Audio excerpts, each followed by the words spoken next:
खबर है मैं खुश आमदेद में हूँ आपका होस्ट सईद काजी और मेरे साथ हैं मियाँ शाहिद साहब और कुछ और मेहमान भी हमें ज्वाइन करेंगे। मोहसिन बेग साहब थोड़ी देर तक ज्वाइन करेंगे। खाकान नजीब साहब भी हमारे साथ होंगे।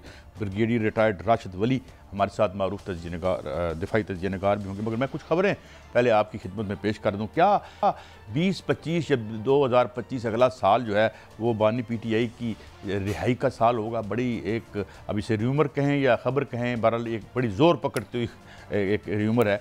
इस हवाले से अपने माहिरीन से पूछेंगे। अलकादर केस में क्या सज़ाएँ होने जा रही हैं, इस पर भी बात करेंगे।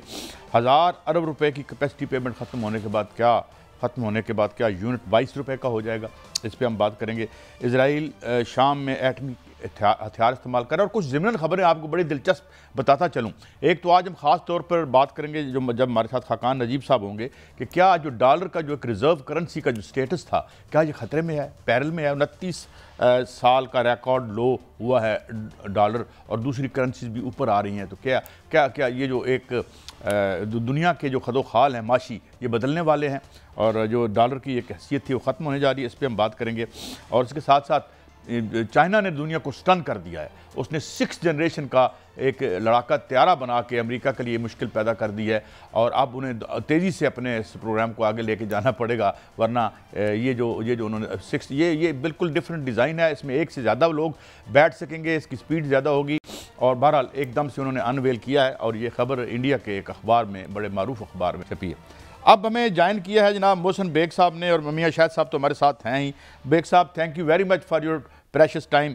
बेग साहब आप क्लोज़ क्वार्टर से चीज़ें देखते हैं, तजिए भी करते हैं और ख़बरें भी आप तक चल के आ जाती हैं।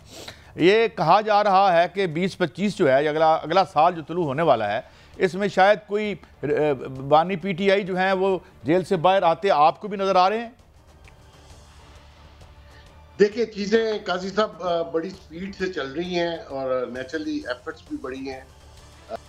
वो भी बानी साहब भी जो हैं वो कोशिश कर रहे हैं कि मैं गवर्नमेंट प्लस एस्टेब्लिशमेंट के साथ मैं एक ऐसा मायदा या डील कर लूँ। वो उन्होंने बहुत कोशिश की है डील करने की। तो मेरे ख्याल में आई डोंट नो एस्टैब्लिशमेंट किसी पॉइंट पे उनको कोई रिलीफ देने के मूड में है। फिलहाल तो मुझे लग रहा है कि वो एक ही पॉइंट है कि वो आप 9 मई पे इतराफ़ जुर्म करें और आप ये इतराफ़ करें कि आपने ये प्लान किया और इस प्लान के पीछे साहब आपकी ये खबर थी कि अडयाला जेल में बानी PTI से मुज़ाकरात हुए और मामला तय पा गए और फिर बाद में वो मुकर गए और मामला जो है वहीं के वहीं रह गए। अब क्या मजीद कोई इस पर बातचीत चल रही है, क्या सूरत हाल है सर? देखिए मैंने आपको बताया कि वो उस दिन ये किसी को इन्होंने गारंटर डाला था। नेचुरली ऐसे बेअतबारे बंदे का कोई गारंटी भी नहीं देता। तो कोशिश तो वो कर रहे हैं कि मेरी डील हो जाए और मैं जेल से निकल के किसी ऐसी जगह शिफ्ट हो जाऊं। लेकिन एस्टेब्लिशमेंट ने वो जो 1 पॉइंट एजेंडा है 9 मई का, उसके ऊपर भी वो बात अड़ी हुई है। फ्यूचर का तो मैं कुछ कह नहीं सकता कि क्या होगा, लेकिन इनकी तरफ से, बानी की तरफ से मुसलसल कोशिश हो रही है कि किसी पॉइंट पे वो उसको रिलीफ मिल जाए और वो जेल से बाहर आ जाए। अच्छा बेग साहब, जो उन्होंने आखिरी स्टेटमेंट दी थी साफियों के साथ अदालत से के मौका पर, उसमें तो उन्होंने बड़ा कहा था जी कोई नो डील, मैं कहीं नहीं जाऊंगा, जेल में ही रहूंगा, नज़रबंदी भी कबूल नहीं है। तो दैट इज अ मियर टॉक। वो झूठा आदमी है जी। और ये मैं आपको बता दूं, जो बुज़दिल इंसान होता है वो इस किस्म की बड़के मारता है। इसने जितनी भी आज तक बड़के लगाई हैं वो आप देखिए कि अल्लाह ने इसके मुंह पर दे के मारी। कभी किसी भी लीडर को इस किस्म की गुफ्तगू ज़ेब नहीं देती कि आप इतना माचो मैन बन के और फिर अंदर से आप डील भी कर रहे हो। अगर ऐसी बात थी तो फिर ये मुज़ाकराती कमेटी और ये सारा कुछ ये क्या था, और उस दिन जेल खुलवा के मिलना क्या था। अब ये तो किसी देखें, उसमें गोहर जो बैरिस्टर गोहर है वो साथ गए हुए थे। आप उनसे पूछे कि आप वहां किस लिए गए रात को जेल में और क्या था एजेंडा सिर्फ एक ही है कि वो मुझे जेल से निकालें। अब ये कहना जी बहुत डटा हुआ है, उसके पास चॉइस नहीं है। जो जेल में लोग जाते हैं काजी साहब, उनके पास चॉइस नहीं होती, इसलिए मजबूरी से रहना पड़ता है, वरना अपनी चॉइस से तो कोई बंदा रहता नहीं है। लेकिन बेग साहब DGISPR ने तो साफ साफ कह दिया है कि 9 मई का समझौता नहीं होगा। उन्होंने इंतशारी टोला भी कहा और दूसरी जानिब हुकूमत और PTI के मुज़ाकरात चल रहे हैं और उसमें PTI के 2 मुतालबात अभी सामने आए हैं कि 9 मई और 26 नवंबर पर जुडिशल कमीशन बनाया जाए और कैदियों की रिहाई की जाए। क्या इस पर मुज़ाकरात कामयाब होते हुए नजर आ रहे हैं? क्या जो कमेटियां दोनों बेग साहब क्या वो बाइख्तियार हैं? देखें, 2 चीजें आप जहन में रखें। कमेटी बना दी, डिस्कशन शुरू हुई, मेरे ख्याल में परसों फिर होगी। लेकिन एक चीज जहन में रख लें कि दोनों के पास इख्तियारात नहीं है। एक मुज़ाकराती कमेटी जो गवर्नमेंट की है उन्होंने एस्टेब्लिशमेंट से पूछना है और जो दूसरी PTI की है उन्होंने जाके अडयाला जेल से गाइडेंस लेनी है। अपनी ताई वो कोई फैसला नहीं कर पाएंगे। और जो आपने हवाला दिया DGISPR का, तो नेचुरली उसके ऊपर वो शायद फौज अगर कंप्रोमाइज कर ले तो फिर फौज का सर्वाइवल मुश्किल होगा। इसलिए 9 मई के ऊपर कोई कंप्रोमाइज नहीं होना चाहिए। और जहां तक PTI का मुतालबात हैं, ये दोनों बिल्कुल झूठ हैं। जुडिशल कमीशन, आपको भी पता है 9 मई किसने किया, कैसे किया, उसका प्लान कहाँ हुआ। उसके लिए Imran Khan university, school, colleges, सारे जलसों में उसने फौज के खिलाफ एक ऐसा महाज और ऐसा ब्रेन वॉश किया लोगों का, बच्चों का, स्टूडेंट्स का। तो ये 9 मई जो है, लेकिन बेग साहब जब मामला यहाँ तक पहुंचे हुए हैं तो फिर बानी PTI को कहां से उम्मीद है कि अदालतें उनको रिहा करेंगी? और ये भी कहा जा रहा है कि मार्च अप्रैल में बानी PTI बाहर आ जाएंगे। और ये आज बड़ा एक वीलॉग मैंने एक जगह सुना मुनीफ फारूक साहब का, उन्होंने कहा कि बानी PTI अदालतों से रिहा हो सकते हैं लेकिन वो पावर पॉलिटिक्स में नहीं आएंगे। इसका मतलब है कुछ ना कुछ तो हो रहा है सर। देखिए, उनको कोर्ट्स जो हैं वो उनकी फेवर में हैं। उसके पीछे भी एक बहुत खौफनाक किस्म का प्लान है जो रियासत के खिलाफ ही जा रहा है। इसमें तो कोई गारंटी नहीं है कि खान साहब के लिए पॉलिटिक्स करना पाकिस्तान में आसान नहीं होगा, जबकि जितनी भी बैरूनी कुव्वतें जो पाकिस्तान को डैमेज करना चाह रही हैं वो इस शख्स के पीछे खड़ी हो गई और उनको एक जवाब मिल गया जिसके ऊपर हमारे न्यूक्स के ऊपर जो पाबंदी और जो कंपनीज के ऊपर जो लगा रहे हैं या हमारे फाइनेंशियल जो इंस्टीट्यूशंस हैं उसके ऊपर जो पाबंदियां हैं। तो फौज इस मुल्क का, रियासत का एक ऐसा अदारा है जिन्होंने नजरियाती तौर पे और सरहदी तौर पर इस मुल्क की हिफाजत करनी है। उनमें अगर कोई नकाइस हैं या कोई ऐसा बंदा उनमें शामिल प्रीवियस हिस्ट्री में था, लेकिन ये अदारा एक ऐसा है जिसकी हमारी सलामती की जमानत उन्हीं के पास है। तो ऐसी सूरत में अगर आप ये समझें जो इन्होंने 9 मई को किया, आप थोड़ा सा गौर करें तो 9 मई ये इनका एक कामयाब साजिश थी जो ऑलमोस्ट कामयाब हो गई थी, लेकिन सिर्फ नाकाम हुई कि पब्लिक ज्यादा नहीं निकली। तो ऐसा मौका ये दोबारा तो अल्लाह करे इस मुल्क में ऐसा मौका इनको ना मिले। लेकिन फौज को भी चाहिए कि ये वो बुलेट थी जो उनके कान के करीब से गई है, लिहाजा इसके ऊपर समझौता नहीं होना चाहिए। अच्छा बेग साहब, अभी आपने बात की है कि अदालतें उनके फेवर में हैं और ये पाकिस्तान के खिलाफ बड़ी साजिश है। ये क्या साजिश है सर? अदालतें तो आइन और कानून पर बात करती हैं और फैसले देती हैं।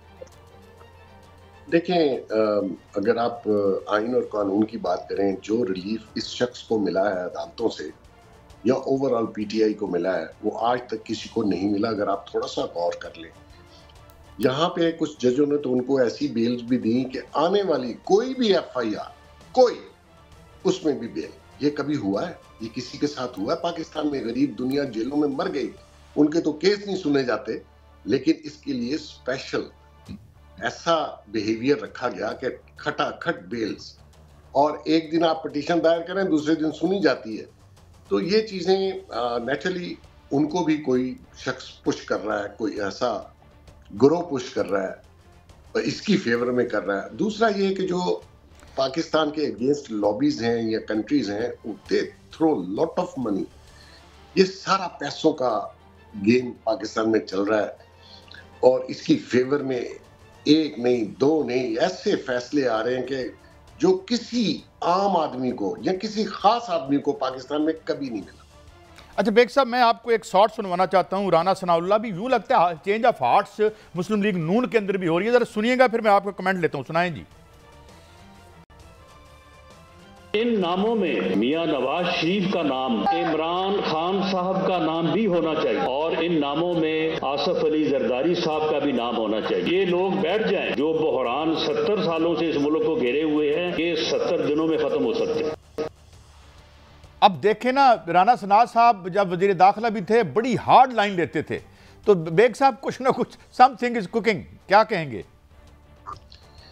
मैंने तो आपको कहा है ना जी कि प्रेशर जिसको ये कहते थे कि एब्सोल्युटली नॉट, और फिर अभी उन्हीं से मिलते और उन्हीं से प्रेशर और उन्हीं की तरफ से सारी फेवर खान साहब ले रहे हैं। और देखें, जो भी प्रेशर बाहर से आएगा वो ना तो नवाज शरीफ या जरदारी साहब पे नहीं है, वो तो इस रियासत के ऊपर या इस रियासत के खिलाफ है। ये जितने शख्सियात हैं ये अपनी ज़ात से कभी बाहर निकल के ये 26 करोड़ लोगों का नहीं सोचते कि उनके ऊपर क्या अजाब पड़ेगा और क्या पड़ रहा है।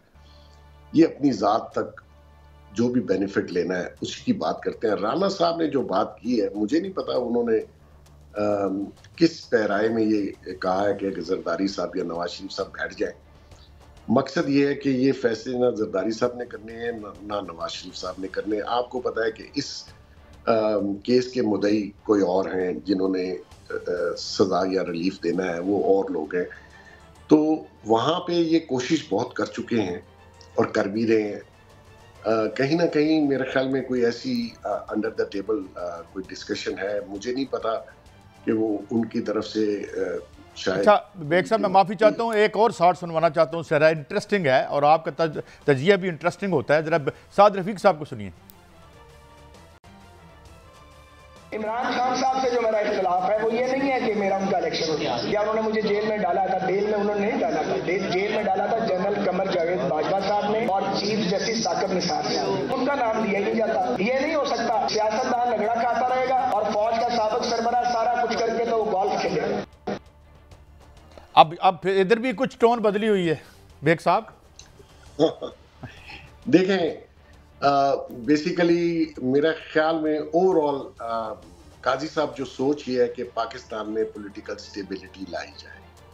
अगर पाकिस्तान में पॉलिटिकल स्टेबिलिटी नहीं आती तो ये आगे नहीं बढ़ सकेगा। इसमें जो हमारी फाइनेंशियल और इकोनॉमिक्स डेवलपमेंट है वो हायल हो जाती है। ना तो कोई फॉरेन इन्वेस्टर आ रहा है, ना लोकल इन्वेस्टर इन्वेस्ट करने के लिए तैयार है अनटिल कि आप उनको एक वाज़ेह क्लियर रोड मैप दे दें।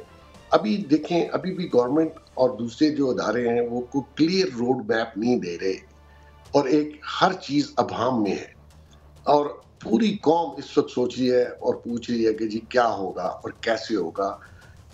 सारे लोगों के लिए इकोनॉमिक रिवाइवल बहुत जरूरी है। बिजनेस रन करना चाहिए, इंडस्ट्रीज को रन करना चाहिए। जो अनएम्प्लॉयमेंट है इतनी ज्यादा बढ़ गई है कि लोगों के पास जॉब्स नहीं है, अदारे बंद हो रहे हैं। तो ऐसी सूरत में ये सारा अगले महीने एक बड़ी तकरीब होने जा रही है दुनिया की, ट्रंप की तकरीब हल्फ बर्दारी है और कोशिश ये की जा रही है कि शायद बानी पीटीआई के नाम कोई खत निकल आए वहाँ से और दावतनामा निकल आए, लेकिन वो निकलता है या नहीं। लेकिन सर क्या खबर है कि कोई दावतनामा आया है पाकिस्तान को? कौन जा रहा है वहाँ? जय साहब, आपको दावतनामा चाहिए तो मुझे बताएं, मैं मंगवा देता हूँ। दावतनामों से क्या फर्क पड़ता है? मकसद ये है कि वहाँ तो बहुत सी दुनिया होगी, उनमें से अगर ये पहली बात तो ये जा नहीं सकेगा और दावतनामा है इसको आना नहीं है। मैं जितनी हाइप इन्होंने क्रिएट कर दी है, पहले उसी के खिलाफ एक प्रोपेगेंडा किया उसी मुल्क के खिलाफ, अभी वहीं से सारी तारें, क्योंकि पैसा और lobbyists and other countries they are against Pakistan, वहां से वो सारी चीजें हो रही हैं। लेकिन मैं इनके लिए, पीटीआई के लिए एक ही पैगाम है, जमा खातर रखें। वहां से ओथ भी हो जाएगा, प्रेसिडेंट भी बन जाएगा ट्रंप, लेकिन इतना इजी नहीं है हडियाला जेल से निकलना जितना वो समझे बैठे हैं। तरीके इन्होंने मेरे ख्याल में पिछले एक साल में कुछ 10-12 तारीखें तो दी होगी ना। वो 15 दिसंबर की तारीख भी थी, डेडलाइन भी थी, उठेंगे नहीं, जाएंगे नहीं रिहा कराए बगैर। तो इतना ज़्यादा इनको उसके ऊपर जो है भरोसा करके बैठना नहीं चाहिए। अच्छा बेग साहब, ये मैं आपको कुछ एक खबर देना चाहता हूँ, और वो FBR भी कह रहा है। पहले वजीर ख़जाना ने इल्ज़ाम FBR पर लगाया कि ये टैक्स इकट्ठा नहीं करता, अब वो कहते हैं 17 खरब रुपए का ये टैक्स खा जाते हैं। अब जाहिर है जिनके पास पॉलिटिकल इक़्तिदार है उन्हीं के पास माशी इक़्तिदार भी है। तो ये कुछ लगता है कि कोई एक बदलाव या तब्दीली की हवाएं शायद मैशत में भी चल रही हैं बेग साहब। और क्या आप समझते हैं कि इतना पैसा पाकिस्तान की शराफिया खा जाती है बकौल FBR के? देखें, FBR का काजी साहब जहाँ तक बिहेवियर है वो एंटी बिजनेस बिहेवियर है। बहुत से बिजनेसेस इनकी वजह से बंद हो रहे हैं, इनकी गलत टैक्स पॉलिसी की वजह से बंद हो रहे हैं। आप टैक्स नेट बढ़ा नहीं पाए, कभी नहीं बढ़ा पाए, ना इनकी कोशिश है। सिर्फ जो एग्जिस्टिंग टैक्स देने वाले हैं सारा जोर उनके ऊपर है और उन्हीं को ब्लैकमेल भी किया जाता है। टैक्स चोरी अगर FBR के लोग ना मिले हो तो मैं नहीं समझता हो सकता है। तो ये खुद मिले होते हैं, यही आपको चोरी के रास्ते भी बताते हैं, यही आपको शॉर्टकट्स बताते हैं। नेचुरली बाकी जो लोग हैं, अभी मैं आपको एक छोटी सी मिसाल देता हूं कि टैक्स सिगरेट से जो वसूल होता है उसमें इनकी गलत पॉलिसी की वजह से लास्ट ईयर जो बजट में इन्होंने की 600 अरब रुपए। और वो जो टवाना साहब FBR के चेयरमैन थे, जब उनसे बात पुरस हुई उन्होंने चुप करके रिजाइन दिया और घर चले गए, और कोई किसी ने पकड़ा नहीं अभी तक उनको। तो इस किस्म खुद उन्होंने कुछ लिया होगा, 5-10 अरब ले लिए होंगे, लेकिन गवर्नमेंट का 600 अरब का नुकसान कर गए। तो मकसद ये है कि FBR बड़ी गेम में खुद शामिल ना हो तो पॉसिबल ही नहीं है। और जो हमारे पॉलिटिशियंस हैं, गवर्नमेंट में हैं या गवर्नमेंट से बाहर हैं, अच्छा बेग साहब, मैं चाहता हूँ कि थोड़ा थोड़ा हर चीज़ पे आपका टेक लूँ। एक और शाट आपको सुनवाना है। साबिक वफाकी वज़ीर खुर्रम दस्तगीर साहब, उनकी ज़रा राय सुनिएगा, फिर मैं सियासत की तरफ वापस आता हूँ। मैशत पे तो आपने सैर हासिल बात की, सुनाएं जी। अच्छा बेग साहब, अब इसका मतलब ये है कि खुद वफाकी वज़ीर हैं और कई दफ़ा रहे हैं, इनके वालिद मोहतरम भी हमारे मेहरबान थे, वो ये भी अब इलेक्शंस पर डाउट कर रहे हैं। ये भी कहते हैं कि ये इलेक्शन ठीक नहीं हुआ, या इससे सबक सीखना चाहिए।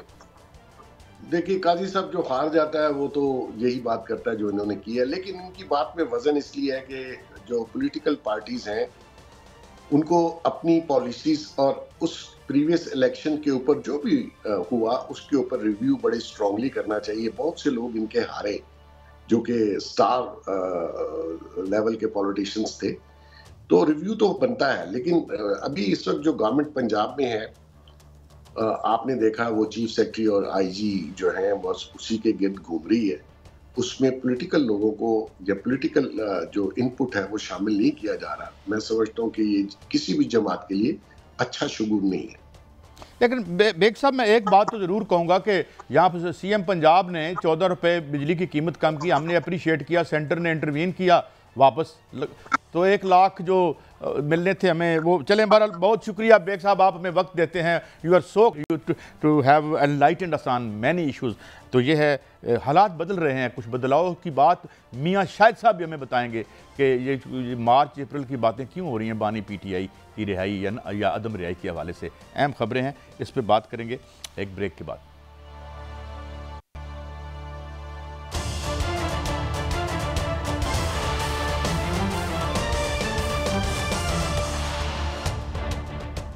वेलकम बैक नाज़रीन। हमें मारूफ में शैतान डॉक्टर खाकान नजीब साहब ने ज्वाइन किया है। बहुत शुक्रिया डॉक्टर साहब, आपने हमें वक्त दिया।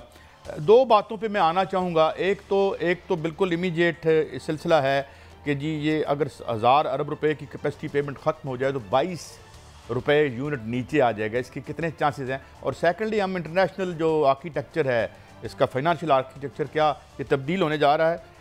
मगर पहले इस बात पे कि क्या ये रिलीफ हम एक्सपेक्ट करें? देखिए जी, सबसे पहली ये बात है कि ये IPPs के साथ जो हम इस वक्त काम कर रहे हैं उसका जो नतीजा है वो निकालना है कि कितना उनसे रिलीफ लिया जा सकता है। एक 1994 के IPPs हैं और 2002 के IPPs हैं। इनसे तो हमने टेक और पे से निकलकर टेक एंड पे पर जाना है, यानी कि इनकी पेमेंट्स को ख़त्म करना है। ये जो रिलीफ इनसे आएगा वो 1-1.5 रुपए का रिलीफ है ओवरऑल जो 34 रुपए इस वक्त एवरेज आपका बिल है, उसमें 19 रुपए के करीब आपकी कैपेसिटी पेमेंट है।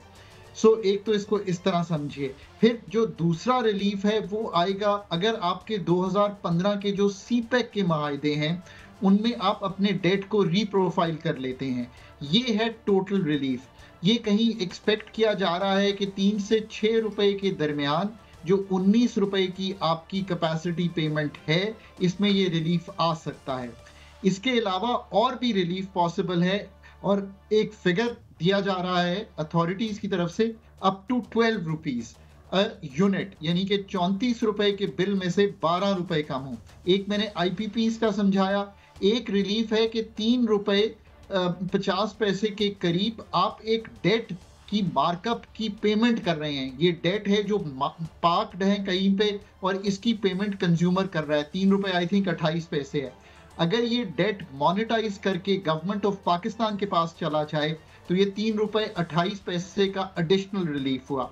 सो आप सोचिए 3 से 5 रुपए एक, 3 रुपए 28 पैसे एक। पर फिर आप मुझे कहेंगे कि डॉक्टर साहब आप तो 12 रुपए कह रहे हैं। तीसरा रिलीफ ये है कि आपके बिल में जब आपके घर में बिल भेजता हूं तो एक GST है, एक एडवांस इनकम टैक्स है, एक एक्साइज ड्यूटी है, एक प्रोविंशियल ड्यूटी है, एक 35 रुपए PTV का चार्ज है। अगर इस सब को इकट्ठा किया जाए तो ये एक खातिर खा पेमेंट बन जाती है। ये है 12 रुपए तक की उम्मीद कि ये अगर 3 चीजें हुकूमत, लेकिन डॉक्टर साहब हुकूमत जो क्लेम करती है कि 1000 अरब रुपया जो है वो बचाकर हम रिलीफ देंगे और 22 रुपए तक का क्लेम किया जा रहा है, अगर ये होता है ऐसा तो फिर जो सोलर सार्फिन है उनका जो है रेट उस पर भी कट लगाया जा रहा है। सोलर की सरमायाकारी जो कि इतनी बड़ी हो चुकी है, तकरीबन हर घर पर जो है वो सोलर एक प्लांट लगा हुआ है, वो तो सरमायाकारी की हौसला शिकनी हो जाएगी और उसमें वो क्या ये किस तरफ मामला जाएंगे सर? उस तरफ रिलीफ मिल जाएगा, इधर भी कट करके वो 10 रुपए से 6 रुपए से 10 रुपए कर रहे हैं इसका रेट, तो फिर ये बैलेंस तो नहीं होगा। फिर तो एक तरफ आप हौसला शिकनी कर रहे हैं, दूसरी जानिब रिलीफ दे रहे हैं।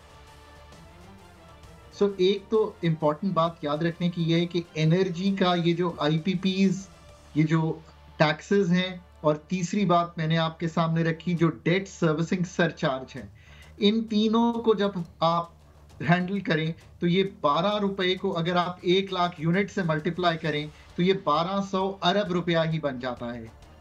सो इस तरह ये 1000 अरब का फिगर आ रहा है।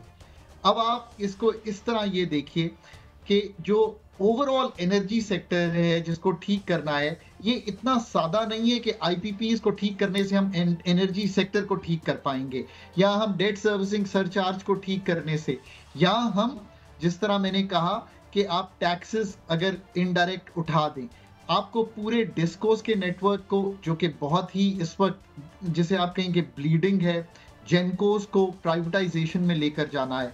आपने इसी तरह एनर्जी पॉलिसी अपनी ठीक करनी है। इसी तरह जो कैरिंग कैपेसिटी है, ये जो 43,000 मेगावाट लगा हुआ है, ये बनानी है। ये एनर्जी सेक्टर बहुत बड़ी रीऑर्गेनाइजेशन मांगता है। एक और बहुत इंपॉर्टेंट बात आपने की कि ये सोलर की आखिर क्या स्टोरी है। देखिए सोलर की स्टोरी ये है कि मैं हर फिगर आपको दे सकता हूं पर ये नहीं बता सकता कि पूरे मुल्क में सोलर आखिर आपके रूफ टॉप्स पे लगा कितना है। ये एस्टिमेट कहीं 3,000 से 8-10 हज़ार मेगावाट तक का आ रहा है। अगर ये वाकई इतना बड़ा सोलर लग गया है तो it is very uncomfortable story, because जो आपके पास 43,000 मेगावाट लगा हुआ है सिस्टम में, वो कौन लेगा अगर सब रूफ टॉप पे चले जाएंगे? वो अच्छे कस्टमर जो हम चाहते हैं ग्रिड पे रहें। डॉक्टर साहब मैं आपकी तो एक और स्टोरी की तरफ ले जाना चाह रहा हूँ। ये आज 2 दिन पहले एक रिपोर्ट आई है वजारत खजाना की जानिब से कि जो वफाकी हुकूमत के ज़ेर इंतज़ाम सरकारी इदारे हैं वो 5,900 अरब रुपए का 10 सालों में नुकसान कर चुके हैं। और दूसरी जानिब एक खबर यह है कि SDPI और वजारत पेट्रोलियम की जो प्रेस रिलीज मेरे पास भी है, ये मैं स्क्रीन पे दिखा भी रहा हूँ, और अमेरिकन इदारों की तहकीकाती रिपोर्ट जो सामने आई है उसके मुताबिक पाकिस्तान में तेल और गैस के 364 साल तक के तवानाई की ज़रूरियत को पूरा करने के ज़खायर जो है वो मौजूद हैं, और हम 18 अरब डॉलर का जो पेट्रोल तेल है वो बरामद करते हैं और LNG बरामद करते हैं। और पाकिस्तान में तेल के ज़खायर जो इन रिपोर्ट्स के मुताबिक है वो 224 साल के लिए और गैस के ज़खायर 140 साल के लिए हैं। और बहुत से ऐसे ज़खायर हैं जिनको हमने कैप किया हुआ है, और बहुत सी ऐसी लीकेजेस हैं जिसमें 200 MMCFD गैस है जो लीकेजेस की नज़र हो जाती है। और एक जानब डॉक्टर साहब 5,900 अरब रुपए का ये जो है नुकसान इदारे करने हैं, और दूसरी जानब हमारे पास इतनी दौलत मालामाल मौजूद है जो कि हम खुद कफील हो सकते हैं इतने 100 साल के लिए। हम इस तरफ इस दौलत को क्यों नहीं लगाते और इस तरफ से हम अपना इंपोर्ट बिल क्यों नहीं कम करते, और इन इदारों को जो इतना खर्च कर रहे हैं और इतना जो इनके लिए हम इंजेक्ट भी कर रहे हैं, सालाना तकरीबन 393 अरब रुपए का 6 माह में नुकसान कर गए, तो फिर ये ऐसा हुकूमत को पॉलिसी अपनानी चाहिए कि इनका पैसा उधर सरमायाकारी करनी चाहिए और हुकूमत जो है वो खुद कफील हो जाए। जी डॉक्टर साहब, मैं जब गवर्नमेंट में आया 2008-9 की बात है काजी साहब, तो मैंने डेटा मांगना शुरू किया इन्हीं अदारों पे, तो मालूम पड़ा कि किसी ने डेटा भी इकट्ठा नहीं किया हुआ था। 2012 में मैंने एक पहली किताब लिखी, ये जो अभी आप फिगर बता रहे हैं ये उसी किताब की जो कंटिन्यूएशन में हम लिखते रहे और उसको हमने ईयरली फीचर बनाया। जो 2024 की किताब है वो ये कहती है कि जो हमारे टॉप 20 SOEs हैं मुल्क में, याद रखिए 85 SOEs हैं जो सरकार चला रही है कमर्शियल, उनकी 86 के करीब सब्सिडरीज हैं और बाकी बहुत से नॉन कमर्शियल अदारे हैं जो सरकार चला रही है। ये जो टॉप 20 हैं जिसमें डिस्कोस भी हैं, पाकिस्तान रेलवे, नेशनल हाईवे, इन सब को मिलाएं तो ये तकरीबन 10 साल में जिस दिन हमने किताब लिखना शुरू की से लेकर आज तक मालूम ये पड़ा है कि 20-22 अरब डॉलर के एक्यूमुलेटेड लॉसेस 5,900 अरब के हैं। जब तक के इनको बेचेंगे नहीं और बिलीव नहीं करेंगे कि जो टेलीकॉम में डीरेगुलेशन प्राइवेटाइजेशन की स्टोरी लिखी गई है, जब तक ये बिलीव नहीं करेंगे कि जो बैंकिंग सेक्टर में प्राइवेटाइजेशन डीरेगुलेशन की स्टोरी लिखी गई है वो डिस्कोस में नहीं लिखेंगे, कंपेटिटिव मार्केट नहीं बनाएंगे, इनको हर सरकार की तहवील से नहीं निकालेंगे। और ये यकीन रखिए काजी साहब, I was the first person जिन्होंने इनके बोर्ड बनाना शुरू किए। मैं कहता था प्राइवेट सेक्टर के लोग लाओ, मैं कहता हूँ आई वॉज रॉन्ग टू से दिस। जिसका एक टका ना लगा हो किसी भी SOE में, वो उस बोर्ड पर आकर कभी भी उस तरह बिहेव नहीं करता। जब वो अपनी कंपनी में जाता है तो उसका बिहेवियर टोटली डिफरेंट हो जाता है। ये private sector boards, private sector CEOs, ये वो कहानी है जो पाकिस्तान में कामयाब नहीं है।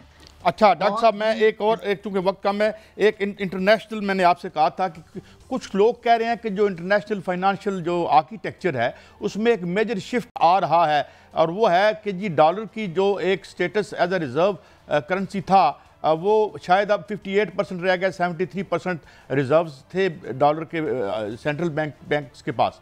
तो क्या ये कोई जल्द रूनुमा होने वाला वाक़या है या ग्रेजुअली शिफ्ट आ रही है ब्रिक्स बनने के बाद? क्या डॉलर की ये स्टेटस आपको डिविंडल करता नजर आता है जनाब डॉक्टर साहब?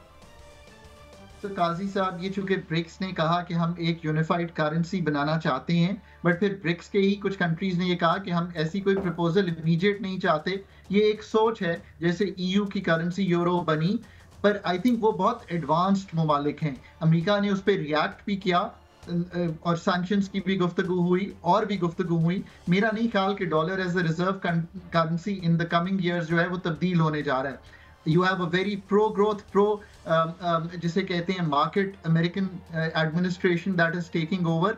आई थिंक कि जो अमेरिका का डॉक्टर साहब, IMF की ये रिपोर्ट है कि डॉलर 29 साल की कम तरीन सतह पर आ गया है। जो आलमी करेंसियों में इसका मुकाम था उससे 29 सालों की कम तरीन सतह पर है। ये IMF की रिपोर्ट है। और एलन मस्क जो है वो आज उनका भी एक ट्वीट है, वो कहते हैं कि अमेरिका जो है वो डिफॉल्ट होने जा रहा है। 36,000 अरब डॉलर का उनका कर्ज है।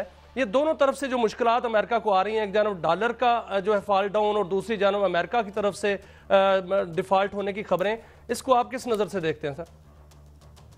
मैं इस नज़र से देखता हूँ कि इलॉन मस्क और विवेक जो दो लोग हैं उनको हायर किया है प्रेसिडेंट ने कि वो डोज की तरफ से, यानी कि जो एक एक्सपेंडिचर कट है, 2-2 ट्रिलियन डॉलर्स की गुफ्तगू हो रही है सालाना की बुनियाद पर। मैं कभी कभी बड़ा खुश होता हूं कि जो अमेरिका में वो करने जा रहे हैं वही काम, वही सर्जरी एक्सपेंडिचर रिफॉर्म्स की, जिसमें पाकिस्तान में एक्सपेंडिचर कट्स, डिविजन्स को कम करना, ये SOEs को अपनी तहवील से निकालना, इनकम सपोर्ट प्रोग्राम को प्रोविंसेस की सतह पर देना, डिविजन्स 17 ऐसे हैं जिनको प्रोविंशियल तहवील में देना, ये सारे काम वही हैं जो एग्जैक्टली अमेरिका में काम वो करने जा रहे हैं। HR को कम करना, जो फुटप्रिंट है गवर्नमेंट का उसको रेगुलेटरी फ्रेमवर्क्स में भी कम करना। This is exactly the same story that Elon Musk is telling there, which I am telling you here. Pakistan and America are at the same point trying to do the same thing. आसानी पैदा करना कारोबार में, और हुकूमत का जो footprint है जो मैंने बहुत गहरा है अभी आपके सामने रखा, इसको कम करना। I think that is the same story. लोग कहते हैं कि डॉलर की बात हो रही है, तो पाकिस्तान में डॉलर का रेट क्या है एक्चुअल? क्योंकि जो तोला एसोसिएट्स हैं वो कहते हैं कि डॉलर का एक्चुअल रेट 211 रुपए है, और इसमें दूसरे दीगर जो फ्रीकैन है वो भी इस पर जो है वो मुतफिक हैं। आप क्या समझते हैं कि डॉलर का एक्चुअल रेट 280 नहीं है, उससे कम है? मेरे दोस्त, डॉलर का वही रेट है जो मार्केट डिटरमिन करती है सप्लाई और डिमांड की बुनियाद पर। इस वक्त सप्लाई ज्यादा है, रुपए की कदर मुस्तहकम हुई है क्योंकि रिमिटेंसेस 3 अरब डॉलर पे, कुछ फाइनेंशियल एड आ गई है, एक्सपोर्ट्स 7% बढ़ी हैं, पर इंपोर्ट्स में जो कमी है वो खातिर खा है। सो सप्लाई ऑफ डॉलर्स बेहतर है। जो रिजर्व का बिल्डअप है वो भी इसलिए है कि स्टेट बैंक को 2 अरब या प्लस खरीदने की सख्त पैदा हुई बिकॉज इंटरबैंक लिक्विड थी।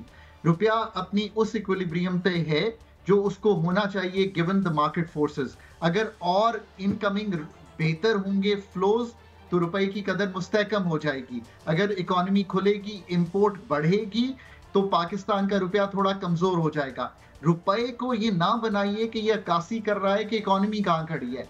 रुपया मूव करना चाहिए इकोनॉमिक स्ट्रेंथ और वीकनेस, इंपोर्ट और एक्सपोर्ट, पाकिस्तान की रिमिटेंसेस, इन सब चीजों को देखते हुए the real effective exchange rate is one barometer जो इस चीज की अक्कासी करता है। पर ये एक डीपर सोच है। क्या एक्सपेक्टेशन है लोगों की? क्या एक्सपोर्टर फौरी तौर पे अपना रुपया कैश कर रहा है, नहीं कर रहा? इस वक्त चूंकि एक्सपेक्टेशन कोई ऐसी नहीं है कि रुपए में कमजोरी दिखाई देती है, प्लस जो अफगान ट्रांजिट ट्रेड को और स्मगलिंग को संभाला है इस्टेब्लिशमेंट ने, उसने बहुत से जो डॉलर का आउटफ्लो था उसको रोक दिया। हमने BC जो हमारे मनी चेंजर्स थे उनको खत्म कर दिया और उसको फॉर्मलाइज कर दिया। रेमिटेंस 2.5 से 3 अरब इसलिए चली गई बिकॉज आपने देखा पाकिस्तानी भी बाहर गया, फॉर्मल चैनल्स पे भी रेमिटेंस आई, डिजिटाइजेशन ने भी हेल्प की। ये सारी वो चीजें हैं जो पाकिस्तान में सप्लाई ऑफ डॉलर को बेहतर रखे हुए हैं। So let's rely on the market. Doctor साहब थैंक यू, ये बहुत एक अच्छी आपने कही। कौन चाहता है कि उसका मुल्क जो है वो तरक्की न करे। बहुत शुक्रिया।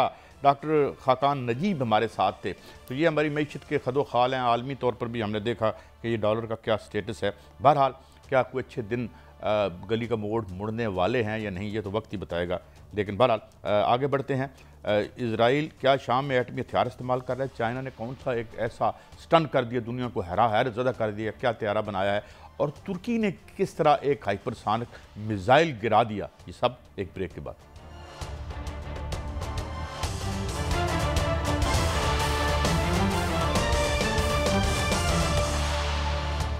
Welcome back. नाज़रीन, हमें ज्वाइन किया है मारूफ दिफाई तजिया नगार जनाब ब्रिगेडियर रिटायर्ड राशिद वली साहब ने। Thank you very much sir आपके वक्त के लिए। ब्रिगेडियर साहब फरमाइए कि ये आज एक बड़ी खबर आई है और इकोनॉमिक टाइम्स में छपी है कि चाइना ने स्टन कर दिया दुनिया को। 6th जनरेशन एक जो जेट है, फाइटर जेट, वो उसने बनाया है। और फिर खबर ये भी आई है कि तुर्की ने एक हाइपरसोनिक मिसाइल को इस ड्रोन के जरिए गिराने का तजर्बा भी किया है। ये बैलेंस ऑफ पावर को कैसे इन्फ्लुएंस करेगा जो चाइना वाला है और तुर्की दोनों पे? सर आपका टेक। देखिए, पहले चाइना पे आते हैं। चाइना तो खासे अरसे से उसने अपनी जो डिफेंस की सलाहियत है उसको बढ़ोतरी दे रहा है, और ख़ास तौर पे उस वक्त जब वो एशिया पैसिफिक में उसको चैलेंजेस लाहक हैं। उसको सबसे ज़्यादा साउथ चाइना सी और ताइवान स्ट्रेट से उनकी थ्रेट एमिनेट होती है। और अब वो चाहते हैं कि जो एशिया पैसिफिक में अमेरिका का बढ़ता हुआ असर व रसूख है और उसके जो हरीफ हैं उनका जो नेवल डिप्लॉयमेंट है उसका मुकाबला करने के लिए उनका नेवल जो प्लेटफॉर्म्स हो उसको भी वो मॉडर्नाइज कर रहे हैं। उन्होंने एक नया एक एम्फीबियस वो शिप अभी बनाया है और उसको उन्होंने लॉन्च किया है 40,000 डेड वेट टनेज, और ये एक नई डेवलपमेंट है। उसके बाद ये जो स्टेल्थ फाइटर है इसका आप जिक्र कर रहे हैं, ये एक J-36 के नाम से मौसूम है और ये नई डेवलपमेंट है। इसमें जो बहुत इसके बारे में इंफॉर्मेशन नहीं है, मगर ये स्टेल्थ फाइटर्स में एक नया फ्रंटियर उन्होंने ब्रेक किया है और उसको एट पार है कोई भी जो स्टेल्थ फाइटर है अमेरिका या वेस्ट के पास। तो ये एक पहले तो चाइना की क्वांटिटेटिव जो होता था एज, अब उसका ये क्वालिटेटिव एज भी होता जा रहा है, और ये डेफिनेटली बैलेंस ऑफ पावर के लिए भी और उनके जो मिलिट्री बैलेंस ऑफ पावर उसके लिए जो उसके सर इतने जदीद जहाज जो चीन ने बना लिए हैं और बना रहा है, ये तो अमेरिका के पास भी ये हथियार नहीं है, और तुर्किया ने भी जो ड्रोन बनाया है जो कि सुपरसोनिक मिसाइल बार कराने की उसकी सलाहियत है, ये भी एक बड़ी टेक्नोलॉजी है। इसका मतलब है कि चीन जो है वो अमेरिका से कहीं आगे निकल चुका है। दूसरा सर, इस पर भारत जो है वो वावेला कर रहा है। भारत को क्या मसला है कि वो कह रहा है कि पाकिस्तान के साथ इसको जोड़ रहा है कि तुर्किया से पाकिस्तान जो है ये ड्रोन हासिल कर रहा है, और चीन का जो जहाज है उनको भी पाकिस्तान के साथ जो है वो जोड़ा जा रहा है कि कहीं पाकिस्तान ना ले ले। क्या भारत को इससे क्या मसला हो सकता है सर? भारत को पहले से बहुत मसाइल हैं, क्योंकि पाकिस्तान एक को प्रोडक्शन कर रहा है चाइना के साथ फाइटर्स की, फिर J-10 वो एक है, उसकी एक्विजिशन का वो एक मरहला है, और उसको एक पैरानोया है चाइना के साथ, तो स्पेशली और पाकिस्तान के साथ, क्योंकि ज़्यादा डिप्लॉयमेंट उसकी पाकिस्तान के ख़िलाफ़ है और उसके अज़ाइम किसी से पोशीदा नहीं है।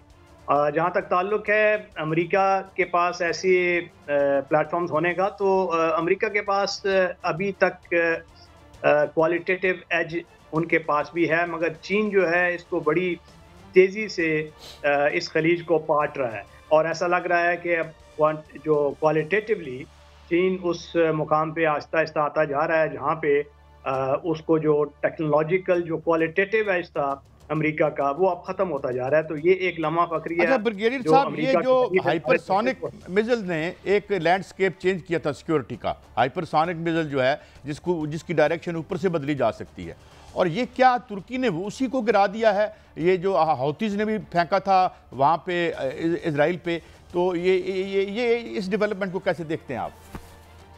देखिए, ये जो तुर्की के बारे में बात हो रही है, तुर्की आपको मालूम है कि बैरक्टर उनकी कंपनी है जो ड्रोन्स बनाने में दुनिया में बड़ी मुमताज़ है। यूक्रेन में भी उनके ड्रोन इस्तेमाल हो रहे हैं, आज़रबाईजान में इस्तेमाल हुए हैं, और गर्ज़े के ये दुनिया में एक उनको ड्रोन टेक्नोलॉजी में बड़ा मुमताज़ मकाम हासिल है। ये जो लेटेस्ट हाइपरसोनिक उन्होंने उसमें इंटीग्रेट किया है, ये खबर इसकी ये है कि ये एक हाइपरसोनिक मिसाइल होता है जो कि मैक 5 से ज़्यादा, माक 5 जो साउंड की स्पीड है उससे ज़्यादा तेज़ होता है, और उसका जो तोड़ होता है और उसके जो डिफेंसेस होते हैं वो मुश्किल हो जाते हैं बनिस्बत दूसरे जो सुपरसोनिक या उससे सबसोनिक मिसाइल्स हों। तो उन्होंने एक ड्रोन है जिसको एनका-4 भी कहते हैं और कुछ उसको एक्सिन भी कह रहे हैं। वो ड्रोन TB2 और TB3 उसकी अगली एक स्टेज है, और उस ड्रोन के साथ उन्होंने एयर लॉन्च्ड क्रूज मिसाइल भी इंटीग्रेट किए हैं।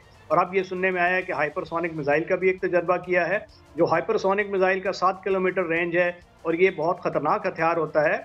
इसकी रफ्तार, इसकी लीथैलिटी और इसकी डिफेंसेस से निपटने की सलाहियत, क्योंकि इसके खिलाफ जो अभी तक कोई ऐसा मौसर डिफेंस हो नहीं सका, तो भारत को ज़ाहिर है वो तशवीश होगी, क्योंकि तुर्की के पाकिस्तान के साथ बड़े अच्छे ब्रादराना ताल्लुकात हैं। हमारा डिफेंस कोलैबोरेशन टेक्नोलॉजी में उनके साथ खासा गहरा है। 16 दिसंबर को ये कहा जा रहा है, खबर आ रही है, मिडल ईस्ट की जानिब चलते हैं, कि शाम के शहर तरतूस में इसराइल ने असले के एक डिपो पर हमला किया, और वो हमला जो था वो एटमी हमला था, और ये कहा जा रहा है कि वो इतना शदीद हमला था कि उससे 3 पॉइंट शिद्दत का जो है वो जल्जला महसूस हुआ। तो दुनिया इस पे खामोश है। क्या इजराइल इसी झिझक को दूर करते हुए कहीं ईरान के जो तनसीबात हैं उन पर भी हमला कर देगा दुनिया, क्योंकि दुनिया ने इस पर कोई किसी किस्म का रिस्पांस नहीं दिया? हाँ, देखिए, तरतूस और लताकिया की जो बेसिस है ना वहाँ पे मेडिटेरेनियन कोस्ट पे, वो रूस इस्तेमाल कर रहा है, और अब जाहिर है वो रूस के साथ मुखासमत है, अमेरिका की भी, इजराइल उनका हलीफ है, और अब इस कमज़ोरी का फ़ायदा उठाते हुए शाम की उन्होंने ये मौका गनीमत जाना कि इसको हमला किया जाए तरतूस में। मगर वो न्यूक्लियर हमला नहीं था, वो एक उनके पास दूसरा एक हथियार है जो उन्होंने इस्तेमाल किया, और उससे खासा उनका, क्योंकि एमुनिशन डंप था, जब एमुनिशन डंप को अब अटैक करते हैं तो एक्सप्लोसिव खुद ही आग पकड़ लेता है, तो उसमें तुरतूस में वो नुकसान हुआ। ईरान में ये टेक्नोलॉजी जो इधर इस्तेमाल हुई है, इसके अलावा और बहुत से ऐसे जो प्लेटफॉर्म्स हो सकते हैं जो वो इस्तेमाल करें, क्योंकि जो भी होना है अगर वो हमला हुआ तो ईरान को इसका इदराक होगा कि इजराइल की जानिब से किसी भी किस्म का जो हमला होगा वो प्रिसिजन अटैक होगा, और वो उनके जो न्यूक्लियर एसेट्स हैं वो उनके खिलाफ होगा, और वो मिसाइल की सूरत हो सकता है, उसमें कोई वो क्रूज मिसाइल्स इस्तेमाल कर सकते हैं, वो कोई ऐसा वेपन इस्तेमाल कर सकते हैं जिसका तोड़ जो उनके ईरान के जो डिफेंसेस हैं, एयर डिफेंसेस, वो उसके पास ना हो, तो वो उसको अपने जो अमेरिकी हलीफ हैं उसकी मदद भी ले सकते हैं अगर वो स्टेज आती है, जब वो ये तमाम फैक्टर्स को कंसिडर करते हुए ये हमला फाइनल कर गुजरेंगे, क्योंकि उनको रिएक्शन का भी सोचना होगा। ब्रिगेडियर साहब, आपकी तवज्जो एक और तरफ लाना चाहता हूँ, इसके भी बड़ा शोर मचा हुआ है, एक डैम बन रहा है भारत, ये दरिया जो उधर से आता है चाइना से, तो वो कह रहे हैं जी ये तो पानी को कंट्रोल करेगा, ड्राउट हो जाएगी। इससे पहले भी चाइना ने एक इस तरह का प्रोजेक्ट किया था और बहुत से दीगर नेबरिंग मुल्कों में ड्राउट हो गई थी, तो क्या इसके बारे में इंटरनेशनल लॉ क्या है और इसके क्या असरात होंगे भारत पर, ब्रिगेडियर साहब? देखिए, ये मेरा ख्याल है अरुणाचल के इलाके में कोई 5 गॉर्जेस डैम है, क्योंकि चीन में दुनिया का एक बहुत बड़ा डैम 3 गॉर्जेस ऑलरेडी है, उनको खासा इसका तजर्बा है, और वो इस वक्त ये एक और हाइड्रो इलेक्ट्रिक प्रोजेक्ट है जो अरुणाचल के इलाके में वो करना चाह रहे हैं, और उसको वो 5 जो गॉर्जेस हैं वहाँ से जो दरियाओं का रुख है उसको वो इस तरीके से बांधेंगे कि एक ऐसा डैम हो जो कि जिसमें से स्टोरेज भी हो और इलेक्ट्रिसिटी जनरेशन, पावर जनरेशन भी हो। मगर मैं इंटरनेशनल लॉ के मुताबिक भारत जो है वो जो कि अभी जारहियत कर रहा है पाकिस्तान पे, मकबूजा कश्मीर में जो दरियाओं का रुख मोड़ रहा है और वहाँ पर हाइड्रो प्रोजेक्ट्स बना रहा है और इलीगल डैम वहाँ जहाँ तामीर करने की कोशिश कर रहा है, क्या उसको हक पहुँचता है कि वो एक तरफ जो है वो इस तरह के काम करे और दूसरी जानब जो है चाइना पे जो है वो इतराज़ करे? नहीं, उसको देखिए, इंटरनेशनल लॉ के मुताबिक जो पर राइपेरियन होता है, ये उसका राइट होता है कि वो उस पर कोई उसको पानी को अपने तसर्रुफ में ला सके, मगर इसका ये मतलब नहीं होता कि पानी जो है वो बिल्कुल चोक हो जाएगा। वो एक सर्टन लेवल ऑफ फ्लो उसको बरकरार रखा जाता है और इंटरनेशनल लॉ उसकी इजाज़त देता है। जहाँ तक पाकिस्तान इंडिया का ताल्लुक है तो इंडस बेसिन ट्रीटी उसको डिटर्मिन करती है दरियाओं के इस्तेमाल को, जिसमें 3 ईस्टर्न रिवर भारत के पास हैं और 3 वेस्टर्न रिवर हमारे पास हैं। जो हमारे पास दरिया हैं उसके ऊपर बंद बांधने का उनको इख्तियार नहीं है, बजाय उस चीज़ के कि वो उसको नॉन कंजम्पटिव यूज़ के लिए इस्तेमाल करें, जो कि पार्शल उसको डोमेस्टिक कंजम्पशन के लिए, और अगर कोई रन ऑफ द रिवर उस पर वो प्रोजेक्ट बना सकते हैं बिजली जनरेट करने का, मगर उससे वो स्टोरेज नहीं कर सकते और उनकी जो डिज़ाइन पे सर्टन लिमिटेशंस हैं। तो इंडस बेसिन ट्रीटी की अगर वो वायलेशन करेंगे तो वो इंटरनेशनल लॉ की वायलेशन करेंगे। अच्छा, देखिए ब्रिगेडियर साहब, एक जानब वो जो दरिया पर डैम बन रहा है चीन का, उस पर 67,500 मेगावाट की सस्ती तरीन बिजली जो है वो बनेगी, और इस हवाले से एक स्टोरी भी है और सबक भी है कि पाकिस्तान को भी ऐसी जो है वो पावर बनानी चाहिए, तो क्या पाकिस्तान भी उससे फ़ायदा उठा सकता है? पाकिस्तान के पास तो खुदा ने वदीयत की है बड़ी फयाजी के साथ हमें दरियाओं का इस्तेमाल। हमने तो अभी उसकी मेरा ख्याल है 30% भी इस्तेमाल में नहीं लाए। अब हमें तो किसी ने नहीं रोका कि हम कालाबाग डैम बनाएं, हम दूसरे डैम बनाएं और उस पानी को अपने तसर्रुफ में लाएं, क्योंकि वेस्टर्न रिवर जितने हैं, इंडस है, चिनाब है, झेलम है, इनका पानी ये हमारे तसर्रुफ में हमारा हक है, और हम अगर उसमें वो डैम कोई बनाना चाहते हैं तो हमें कोई रोकेगा नहीं। भारत अलबत्ता इस पे कोई ऐसा स्टोरेज डैम नहीं बना सकता जिससे इन दरियाओं के फ्लो में कोई कमी आए। ब्रिगेडियर रिटायर्ड जनाब राशिद वली हम लाइटन कर रहे थे। बहुत शुक्रिया ब्रिगेडियर साहब, आपने इन इम्पोर्टेंट इश्यूज़ पे हमें रोशनी डाली। ये था हमारा आज हफ्ते का पहला शो। कल फिर मिलेंगे। अल्लाह हाफिज़।